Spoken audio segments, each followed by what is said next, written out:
La Universidad Autónoma de Coahuila, a través del Centro de Investigación y Jardín Etnobiológico del Semidesierto de Coahuila, Dr. Gregorio Martínez Valdés, Proyecto CONACYT, presenta Conferencias, segundo aniversario del CIGE, del 24 al 28 de enero del 2022. ¡Comenzamos!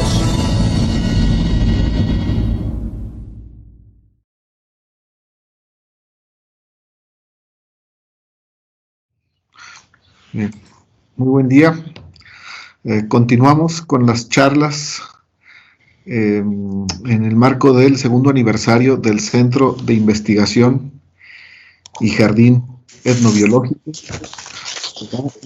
Autónoma de Coahuila.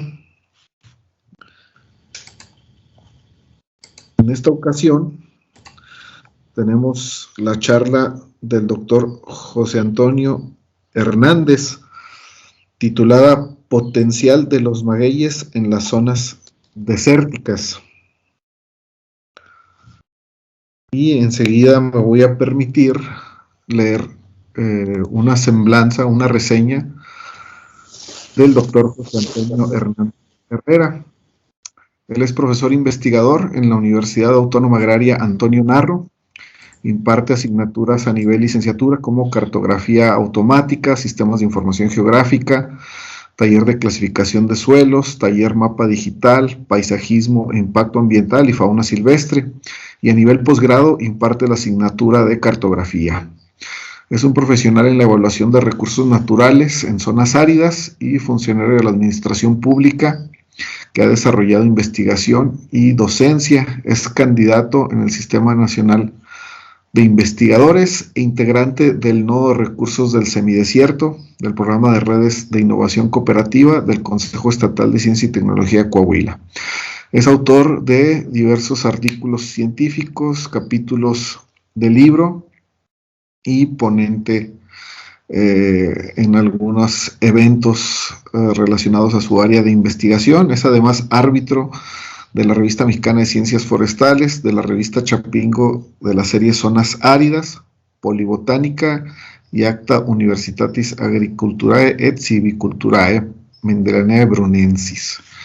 Entonces vamos a iniciar el día de hoy con esta charla por parte del doctor José Hernández. Adelante, doctor. Gracias, David. Buenas tardes. Voy a compartir. Bueno, buenas tardes. Agradecerle al Centro de Investigación y Jardín Botánico del Semidesierto que se encuentra en Viesca por la oportunidad de poder conversar y platicar un poquito acerca de un tema muy interesante que es las plantas de zonas áridas. Entonces vamos a ver algunas particularidades. Bueno, mi nombre es José Antonio Hernández, ya me presentaron, muchas gracias. Aquí están mis datos, cualquier duda, sugerencia, son bien recibidas. Y vamos a iniciar con una frase que tiene que ver con los magueyes, y es pues como pensaban los antiguos mexicas, ¿sí?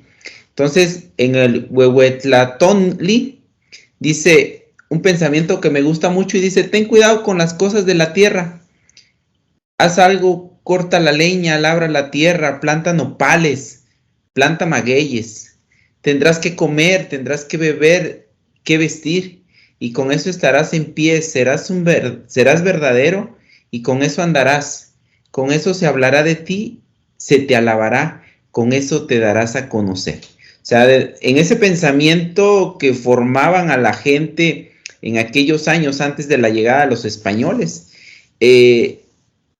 tan importante era este tipo de especies que se habla de que si plantamos nopales y magueyes, tendremos que comer y tendremos que vestir. Entonces, mucha enseñanza de ahí. Bueno, vamos a presentarnos, y el objetivo de esta pequeña sesión lo habíamos estructurado como un tallercito, pero por cuestiones de contagios y la presencia de COVID se tuvo que hacer a distancia.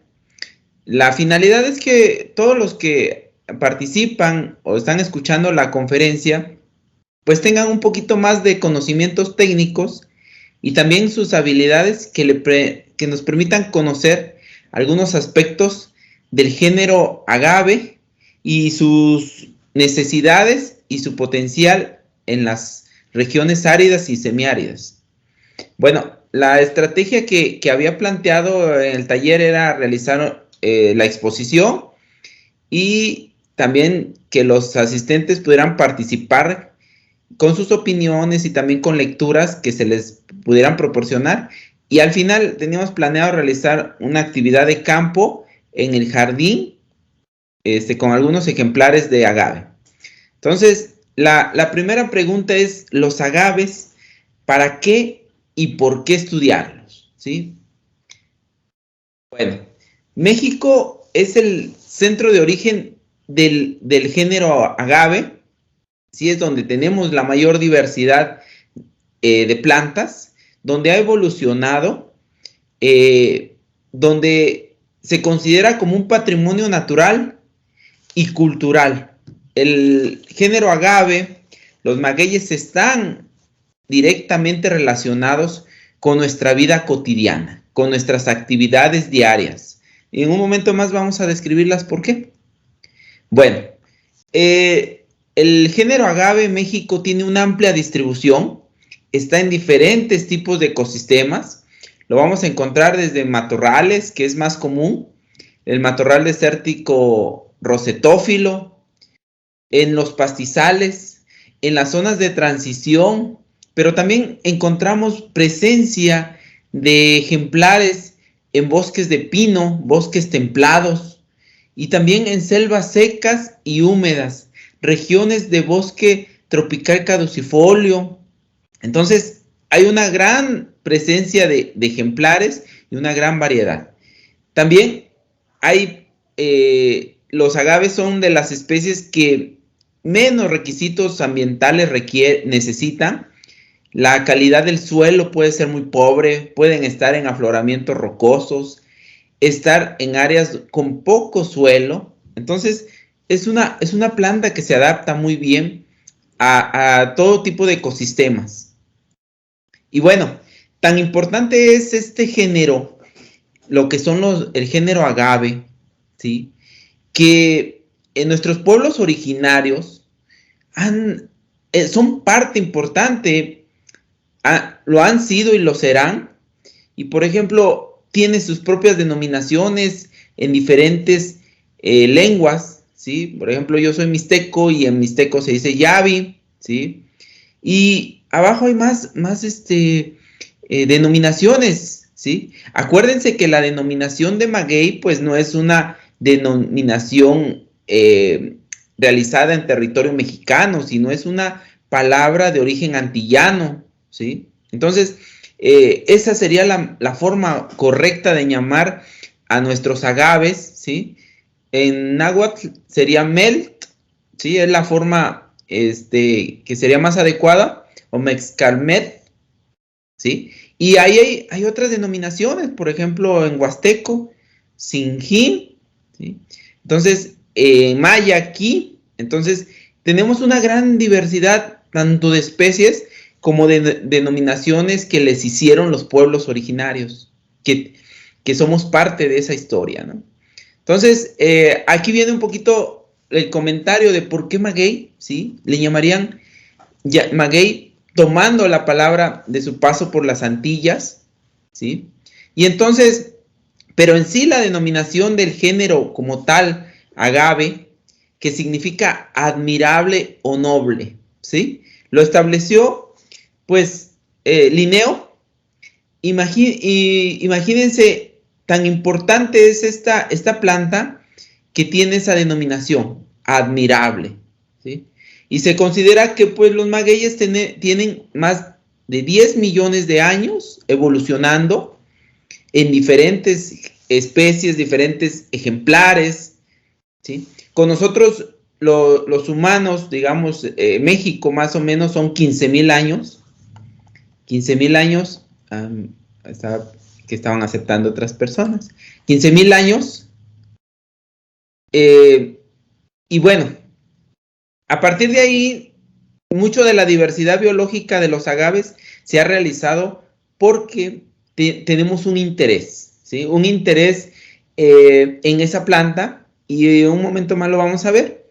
Y entonces hay agaves también en Centroamérica, en Sudamérica, pero donde ha evolucionado o hay más diversidad es en México.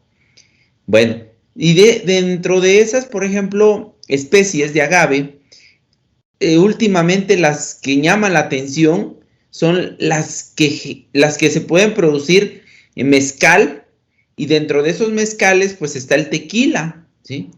Pero no solamente hay esos magueyes, es bien importante estudiarla porque se considera que hay 200 especies de maguey en el mundo registradas.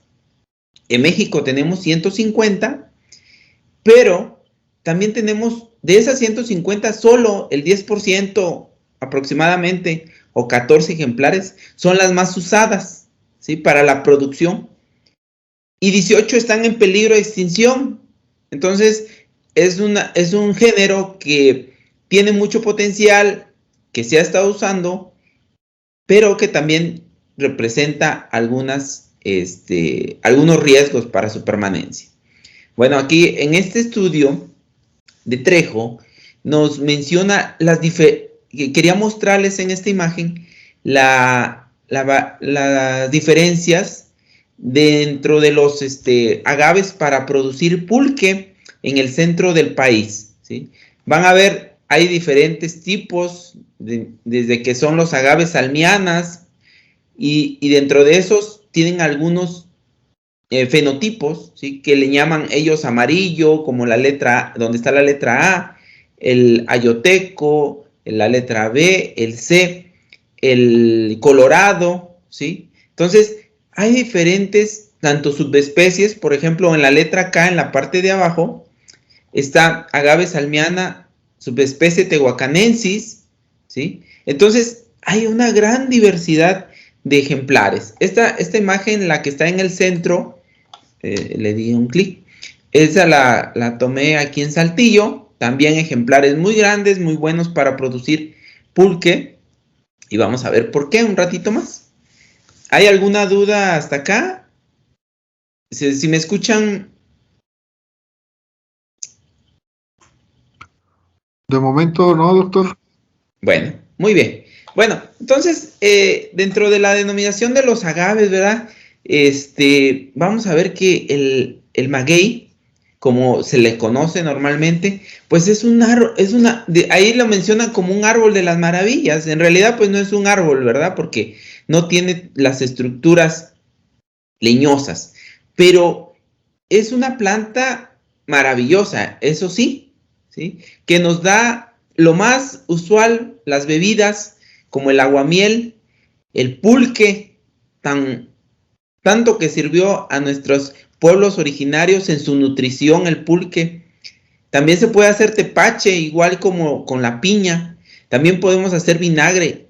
Y la bebida estrella de este momento del maguey, pues el mezcal, con sus variantes, ¿verdad? Pero el mezcal, y dentro de eso del mezcal, pues el tequila, el más común. Pero también tiene otras aplicaciones. En textiles se han usado en fibras, ¿sí? Por ejemplo, no se menciona, pero México en 1900 era una potencia en producción de nequén, ¿sí? Igual, entonces es un agave. También se usa para la construcción, y también mucho, por eso hablaban los antiguos mexicanos de que plantaras maguey, porque te iba a proporcionar vestido, o sea, que son los textiles, bebida, ¿sí? Aunque sean fermentadas, y alimento. ¿Qué hacemos? Pues es indiscutible que las pencas de maguey para la barbacoa, ¿sí? También el alimento del quiote, ¿sí? La inflorescencia asada. La miel o ya lo que es un poquito más la fructosa del agave, que es el que ha tenido más aceptación comercial en este momento, también se puede comer la piña. Entonces, tiene diferentes aplicaciones y ahí faltan los gusanos de maguey, que son una muy buena fuente de proteína y que lo vamos a ver más adelante. Entonces, la diversidad de agaves, ¿sí? Tenemos, por ejemplo, el más común, el más sembrado, la agave salmiana o maguey manso, un maguey muy bonito y que pues en este momento nos da producción de bastante materia de biomasa, ¿sí?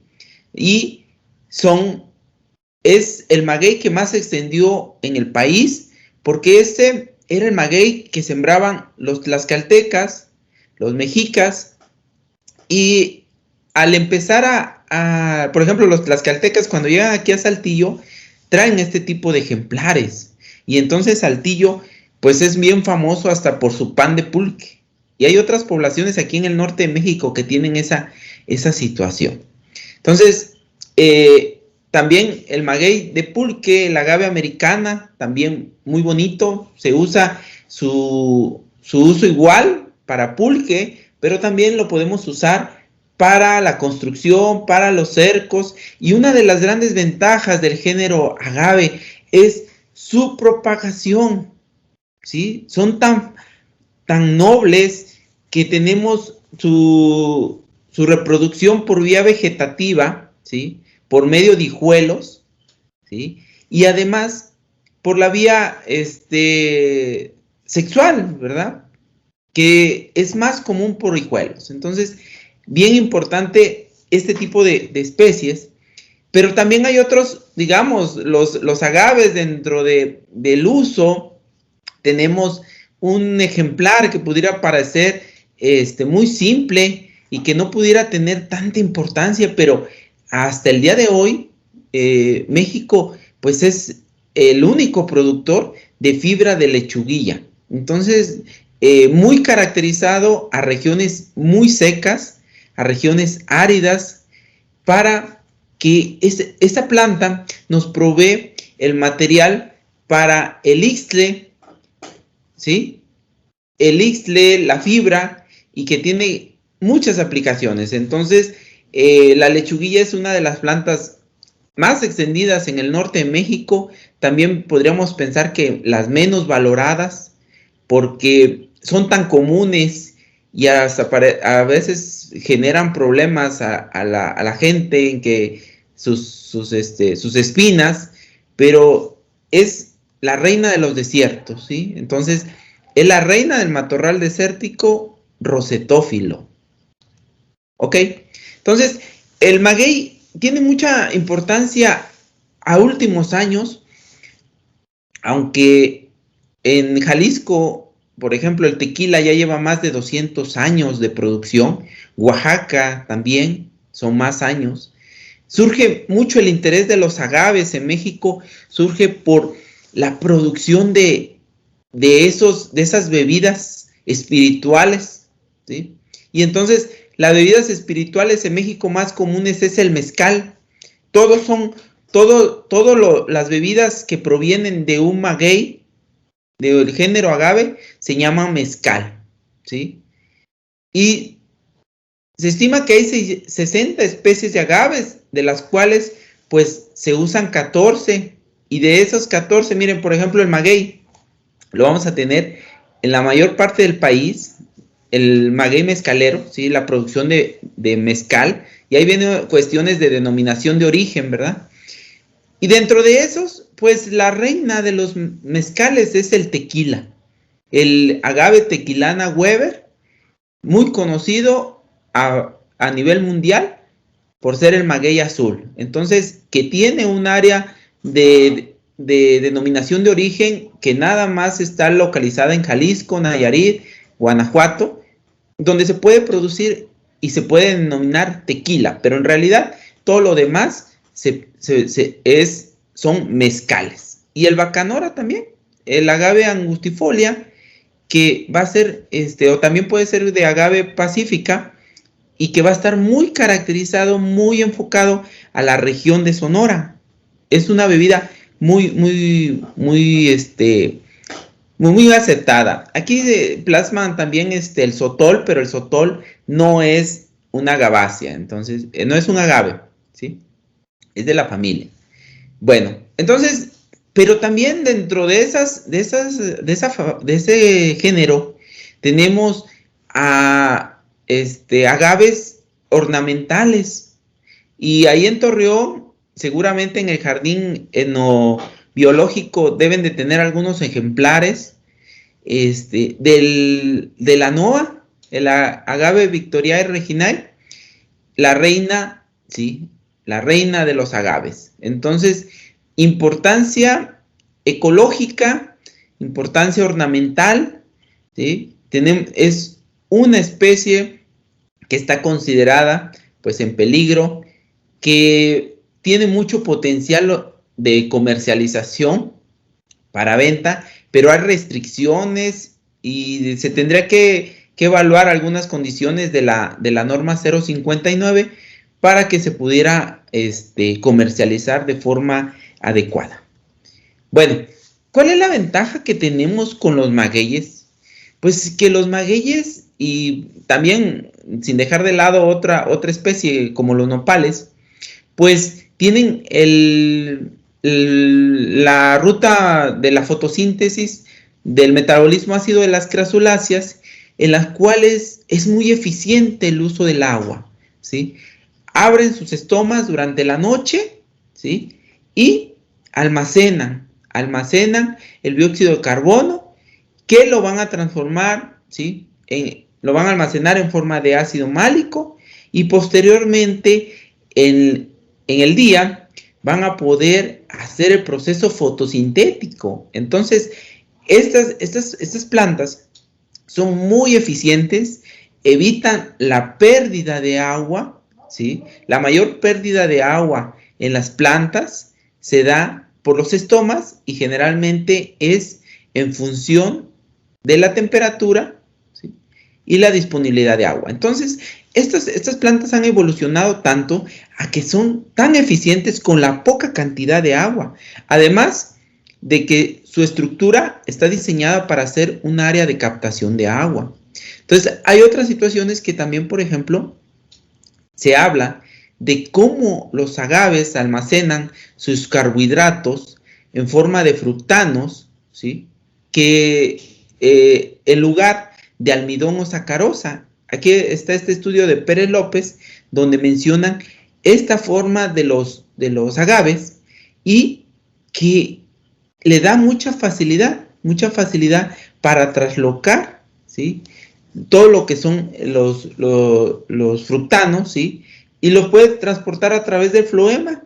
Y eso hace que también son adaptaciones y que generan, por ejemplo, en esta parte de abajo donde dice rizoma, genera una reproducción sexual en la parte de arriba, en la inflorescencia que se muestra en el lado derecho, y que vamos a tener generalmente, acuérdense, la reproducción sexual implica gasto de energía.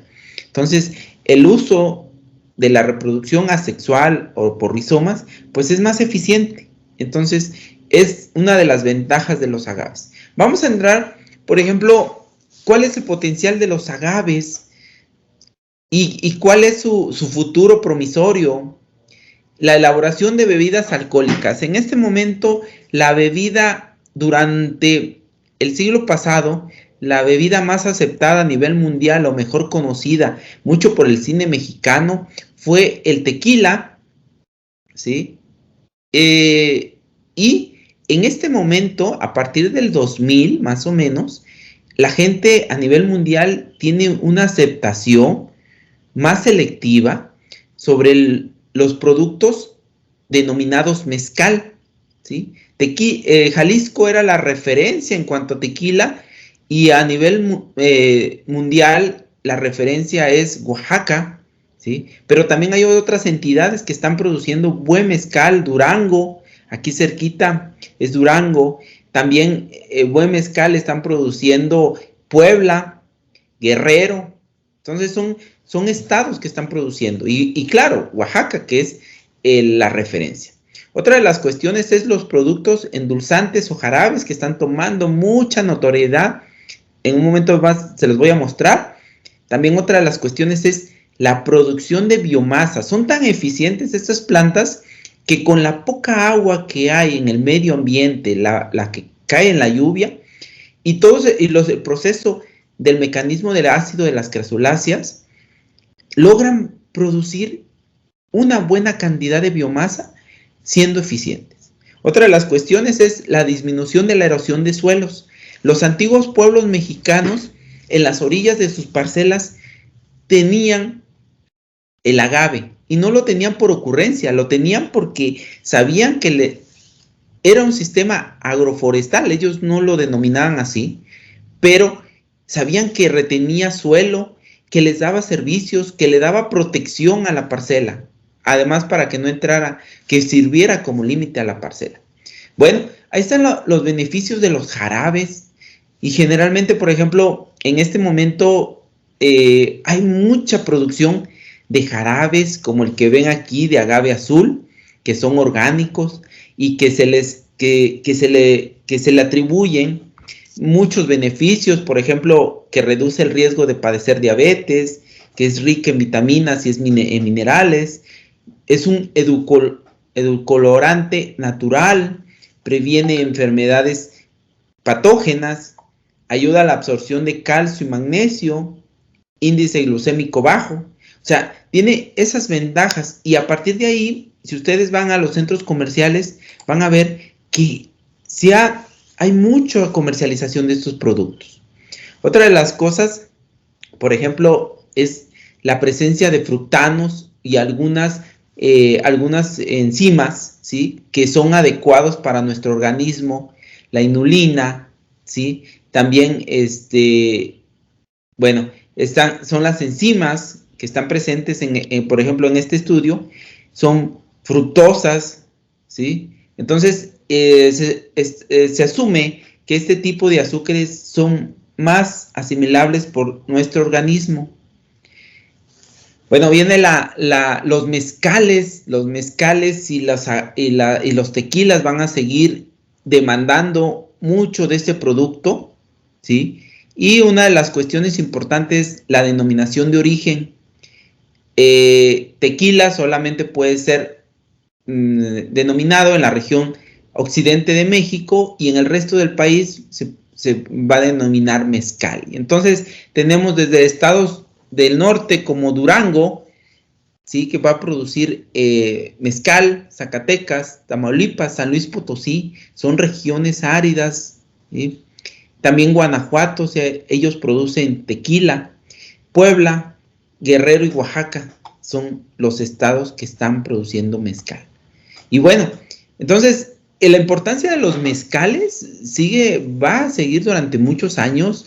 La demanda de la materia prima, por ejemplo, en Jalisco se considera que genera empleos, más o menos 1 millón de empleos en 115,000 hectáreas de agave tequilana. Esa también se ha convertido en un monocultivo, que también hay implicaciones que se han dado, presencia de plagas, enfermedades, que los han solventado porque es una industria muy grande. Bueno, y en México más o menos se tiene estimada que tienen 110,000 hectáreas de agave, y el 80%, ¿sí?, lo que hablábamos, un poquito menos de superficie, arriba de 100,000, son de agave azul, y del resto son de agaves de otro tipo. Pero otra de las cuestiones importantes, y que es parte de la gastronomía nacional, es que los agaves producen, sirven como áreas de alimentación, porque ellos no lo producen en realidad, ahí donde colocan sus huevecillos los insectos, y en estado larvario se pueden consumir. Para la gente del sur, de Oaxaca, de Puebla, es muy común que nosotros podamos comer gusanos. También en el centro del país, que podamos alimentarnos de gusanos. Es parte de nuestra gastronomía, y también acuérdense, la mayor cantidad de proteína y eficiencia de conversión de materia como forraje, ¿sí? O material verde, se da en los insectos. Entonces es un área de potencial. Se ha buscado mucho en Oaxaca, pero por el mezcal, que se consuma el gusano, pero en función del mezcal. Otra de las cuestiones importantes es la producción de biodiesel y bioproductos. Se hizo un estudio en Australia donde se analizó la cantidad de biocombustible que producía la caña de maíz, la caña de azúcar, el maíz, el agave. Acuérdense, el maíz tiene más o menos 15 años que se ha destinado para la producción de biocombustible en Estados Unidos. Por eso en México, pues las importaciones de maíz estaban en riesgo, porque pues el mercado estadounidense prefería producir biocombustible que alimentar a la gente con maíz, y para nosotros el maíz pues es la base de alimentación. Entonces hicieron un estudio donde encontraron que, por ejemplo, que el agave de un 46 a un 69% menos de consumo de agua, producía más o menos un poquito menos que la caña de azúcar. Por ejemplo, la caña de azúcar es muy eficiente para producir bioetanol, llegando casi hasta los 10,000 litros por hectárea, mientras que el agave, 7,400 litros por hectárea, que no es nada despreciable. Mientras que el maíz, como cultivo, ¿sí?, produce casi la mitad de lo que es el agave. ¿Y esto por qué? ¿Por qué se da? Porque el agave es tan eficiente y produce más biomasa, que hace que el insumo para producir biodiesel, ¿sí?, sea mayor. Entonces, otra de las cuestiones importantes son las plantaciones de maguey. Esa fotografía la tomé y el señor, la tomamos con gente de la Narro. El señor ya falleció. Ese señor se dedicaba a producir el aguamiel para el pan de pulque en Saltillo, con muy, muy, muy buena aceptación, muy buena producción. Y ahí está donde se usa un subproducto del agave, ¿sí?, en el pan de pulque, famoso en el norte de México, y que sigue teniendo mucha demanda, el aguamiel, para utilizarse como levadura, como fermento para este pan tan característico. Bueno, otra de las cuestiones importantes que hemos estado trabajando con mi compañero Héctor en Utah es las ecotecnologías, ¿sí? La forma como los pueblos originarios de México cuidaban toda esa sabiduría ancestral que tienen, se ha estado recopilando. La FAO tiene un plan de volver a reactivar, ellos le llaman ecotecnologías ancestrales, ¿sí?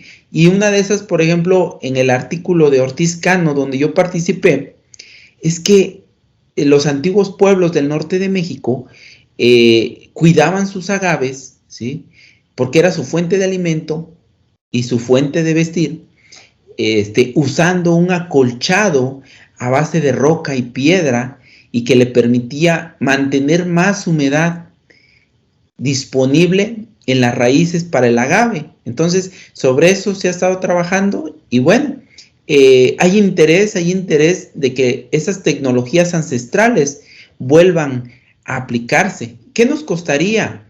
Nos costaría un cambio de pensamiento, aceptar que los pueblos originarios de México hacían bien las cosas, aceptar que nosotros, tener la humildad de aceptar que nosotros hemos avanzado mucho en la ciencia y la tecnología, pero que los pueblos originarios ya tenían estas tecnologías, y simplemente volverlas a usar. Otra de las cuestiones importantes y de las ventajas y de la potencialidad del maguey es que tiene hijos o hijuelos al por mayor. Es una planta tan dócil, una planta que nos va a estar produciendo hijuelos vía vegetativa, y ese es un ingreso. Para el jardín, por ejemplo, ojalá que dentro de unos meses podamos ir a dar un curso, y no sé si ya tengan establecido un área de producción de maguey o un área dentro del jardín. Eso les proporciona muchos ingresos. Bueno, dentro de las bondades del maguey hay muchas, son más que las cosas negativas. Pero les quiero mostrar un poquito el lado oscuro del maguey. Entonces, también por el maguey hay problemas sociales. Una de las cuestiones es el monocultivo, la diversidad genética en el establecer nada más plantaciones de agave azul en Jalisco les trajo en el 2000 problemas de salud por presencia de enfermedades y una falta de materia prima. Aquí en Coahuila, los productores de tequila estuvieron extrayendo de forma ilegal sotol para usarlo como materia prima del mezcal, del tequila. Una situación que me acabo de enterar y que considero que es alarmante y que considero que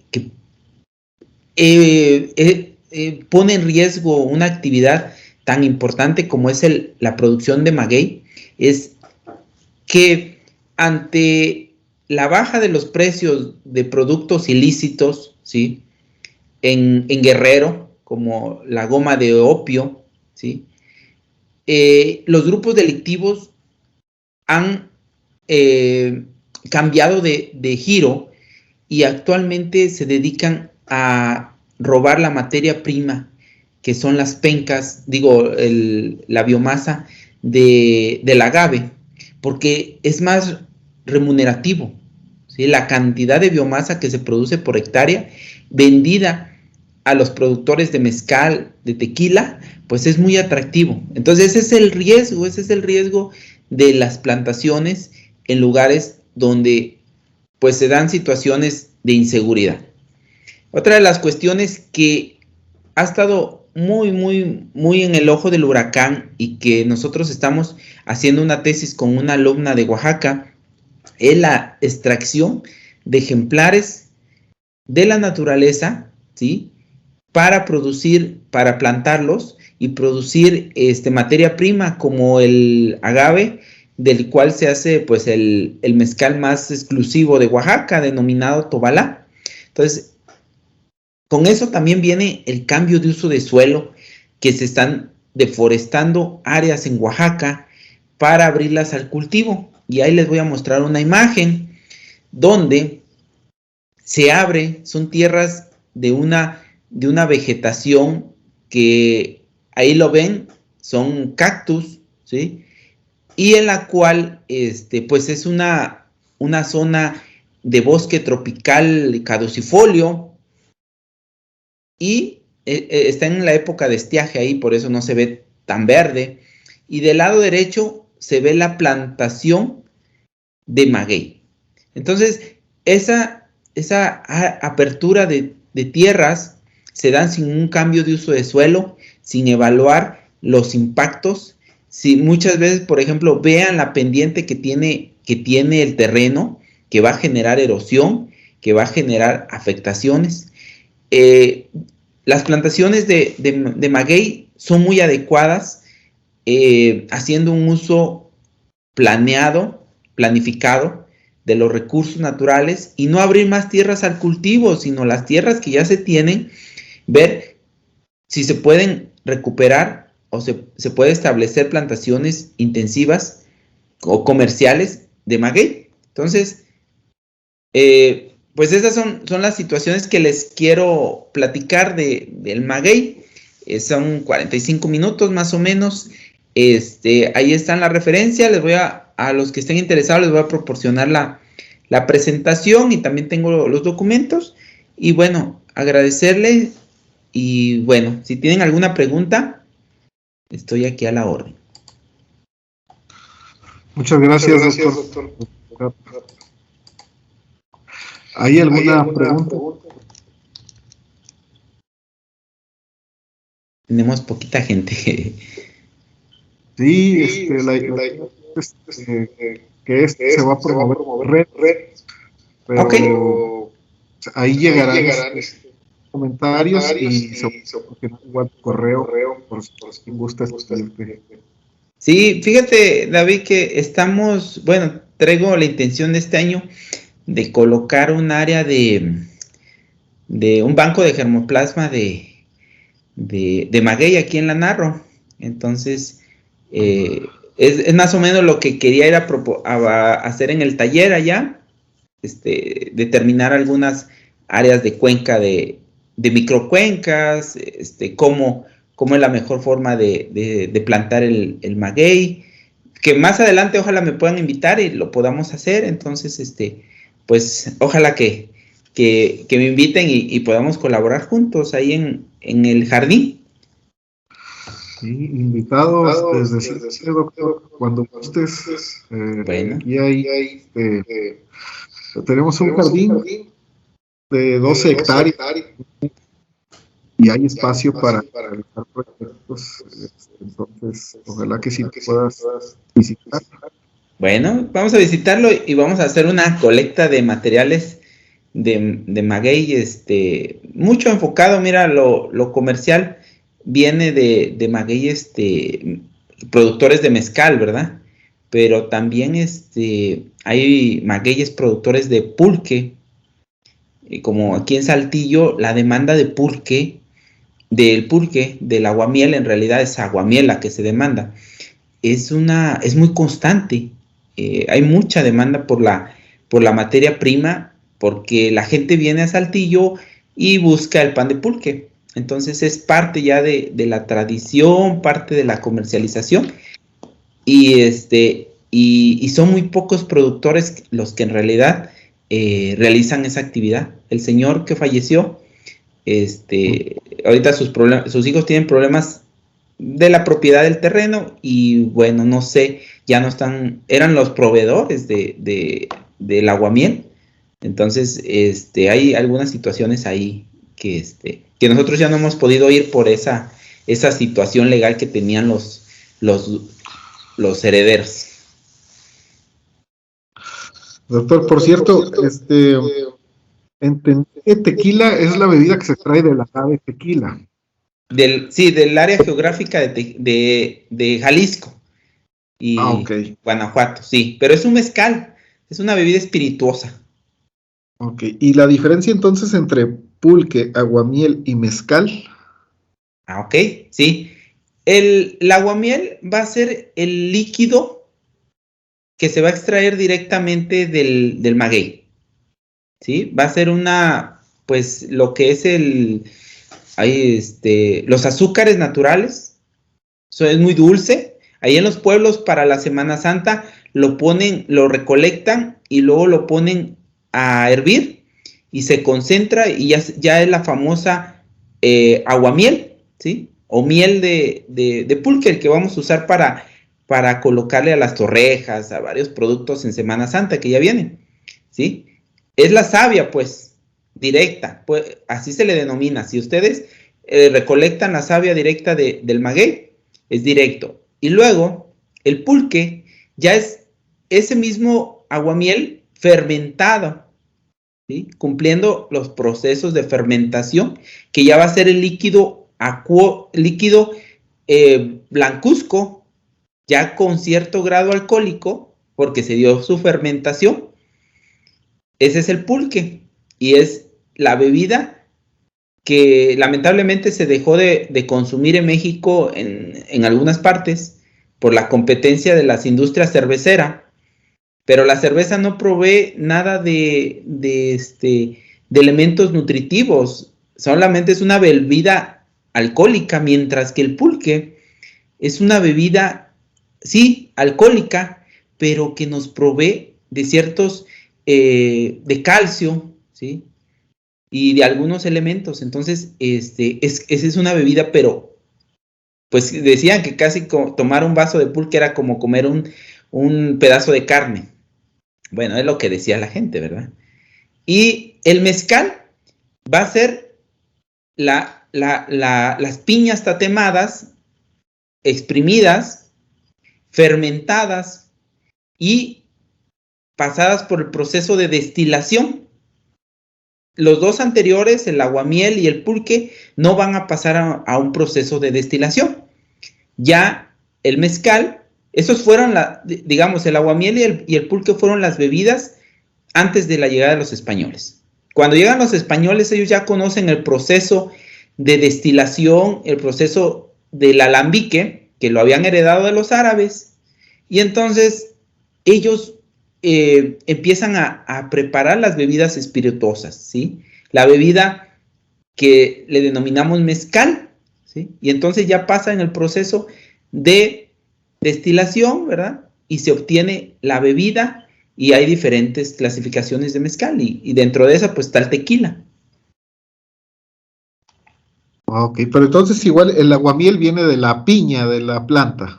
Sí, pero de la planta, acuérdense, se hace cuando ya se va a cosechar para aguamiel, se hace una pequeña, se cortan las pencas, se corta el centro y se hace una pequeña herida donde en lugar de que el flujo, ¿sí?, de savia y de agua vaya hacia las pencas, se quede depositado en el depósito que hicimos, lo que le llaman, la gente que le llama como jimar o picar.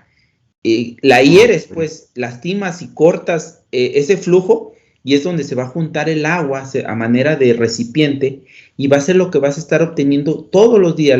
La gente que va a colectar, ¿sí? Ahorita se me fue el nombre. En el centro del país tienen su denominación. Ellos van y colectan todos los días, y ya sea que se lo llevan a hervir para producir la miel, o que se lo llevan a fermentar para producir el famoso pulque. Ok, bueno, vamos a escuchar la pregunta del doctor Jorge Sadi. Adelante, doctor. Muchas gracias. Estuve escuchando y me parece muy interesante. Yo soy más bien del área de comunicación, pero pues las bebidas espirituosas siempre le llaman a uno la atención, y le quería hacer una pregunta tal vez tonta para el área en la que ustedes se desarrollan, pero que para mi área no es muy usual. ¿Se puede hacer ese mismo proceso que se hace con el pulque, con el sotol, con el tequila, con alguna otra planta que no sea el maguey, con algún otro fruto, por ejemplo?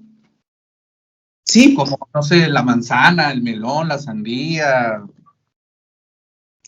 Sí, fíjese, las bebidas espirituosas se pueden elaborar de cualquier grano, de cualquier parte de la planta, ¿sí? Pero tiene que pasar un proceso de fermentación, ¿sí? Igual va a pasar a un proceso de fermentación, y dentro del proceso de fermentación va a pasar al proceso de destilación. Es lo mismo, las bebidas espirituosas a los humanos nos encantan. Está el vodka, que allá por donde anduvo David, pues consume mucho, ¿verdad?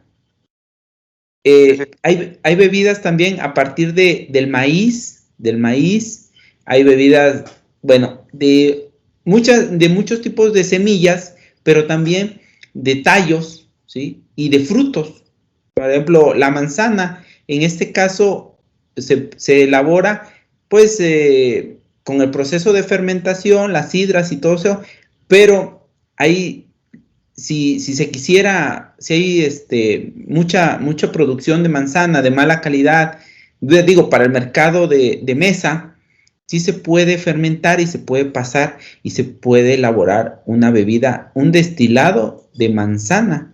El sotol, pues también es igual. Hay un sinfín de bebidas espirituosas, y que pues parece que a todos nos gusta mucho, ¿verdad? Muchas gracias, doctor, por responderme. Entonces, igual melón, sandía, es más, por lo que oigo, hasta el pinole, ¿no? Podría convertirse en una bebida espirituosa. Sí, sí, ahí con melón y con sandía, nada más tendrían que revisar la cantidad de agua que tiene, que son,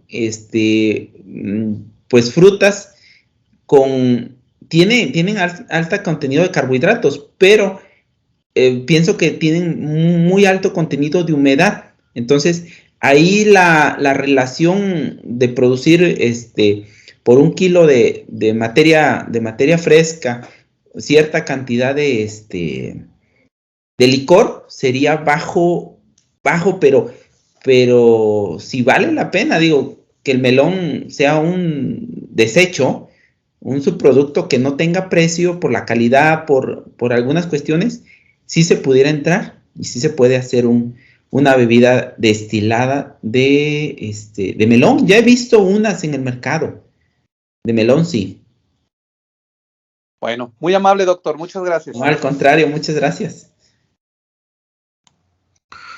Muy bien. ¿Alguna otra pregunta o comentario para el doctor José Antonio?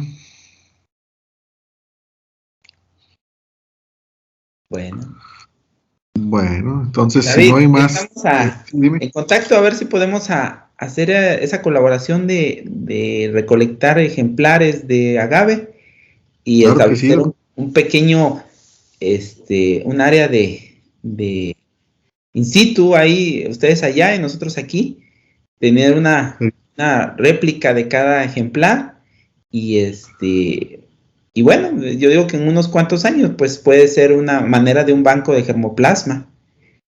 Sí, yo creo que sí. Que puede generar ingresos para las dos universidades. Pues sí, que son muy necesarios hoy día. Ándale. Sí, claro que sí, doctor. Aquí estamos totalmente abiertos a todas las colaboraciones. Ándale, Dime. lo platicamos, lo definimos ya en este transcurso de tiempo. Claro que sí, doctor. Muchas gracias por tu charla y bueno, pues gracias a los participantes. Agradecemos nuevamente al doctor José Antonio Hernández por su participación en este evento del segundo aniversario del Centro de Investigación y Jardín Etnobiológico de la Universidad Autónoma de Coahuila.